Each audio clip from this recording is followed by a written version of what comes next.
প্রিয় দর্শক, আসসালামু আলাইকুম। দর্শক, আপনাদের প্রীতীয় শুভেচ্ছা জানিয়ে শুরু করছি আমাদের আজকের প্রতিবেদন। তো দর্শক, দেখতে পাচ্ছেন আমাদের সামনে এক আপু দাঁড়িয়ে আছে। আমরা তার জীবনের গল্পটা শুনবো। তো জানবো আপু কেন আমাদের ইউটিউবের মাঝে আসলেন, তিনি কি বলতে চান। আপু আসসালামু আলাইকুম।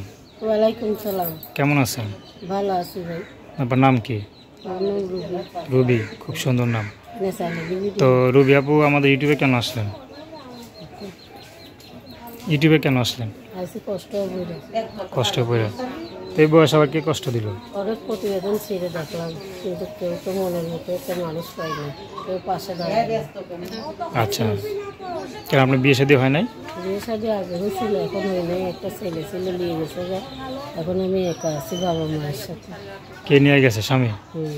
আচ্ছা, তো স্বামীর সাথে কেন, কি হইলো যে নিয়ে গেল স্বামী? বিয়ে করছে একটা। আচ্ছা, তো এই সন্তান যে নিয়ে গেল, আপনার মায়া হয় না সন্তানের জন্য? মায়া হলে কি করবো, খুব কষ্টের কপাল আমার, তার জন্য প্রতিবেদন আইসি, তাও তো কেউ একটু পাশে দাঁড়ায় না। সবাই খালি খারাপ খারাপ ভাষা বলে, বেচ্ছিরি ভাষা কর। আচ্ছা, তো এখন কিভাবে চলতেছে? এখন অনেক কষ্ট হয়েছে, এখন অনেক কষ্ট আছে, চলা বড় কঠিন হয়ে গেছে। স্বামী থাকি ঠিক মতো চলছিলেন? হুম। তখন ভালো ছিলেন? হ্যাঁ। তো এখন কি বাবা মা নাই আপনার? বাবা আছে, মা আছে। বাবা চোখে দেখে না, মাদাও অসুস্থ, আচ্ছা, ইনকাম করতে পারে না, অসহায়। অসহায়। আচ্ছা, তো এখন কি কেমন ছেলে পেলে বিয়ে করবেন? ছেলে যেমনই হোক না কেন, বয়স্ক হোক আর যাই হোক, যদি কেউ একটু পাশে দাঁড়ায়, একটা সেলাই মেশিনের ব্যবস্থা করে দেয়, তাহলে আমি তার সাথে যোগাযোগ করবো, তার ফোনটাই রিসিভ করবো। আচ্ছা, যদি বুড়া হয়? বুড়া হোক আর জোয়ান হোক, একটা হইলেই হয়।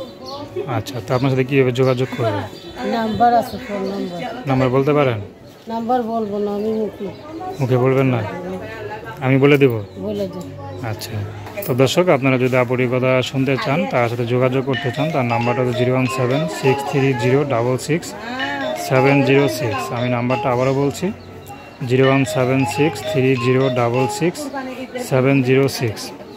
তো দর্শক, প্রেম ভালোবাসা, সাহায্য সহযোগিতা, বিয়ে শাদী করা একান্ত আপনাদের ব্যক্তিগত ব্যাপার। তো আসুন আমরা 5 ওয়াক্ত নামাজ পড়ি, সর্বদা দেশের সেবা করি। আসসালামু আলাইকুম।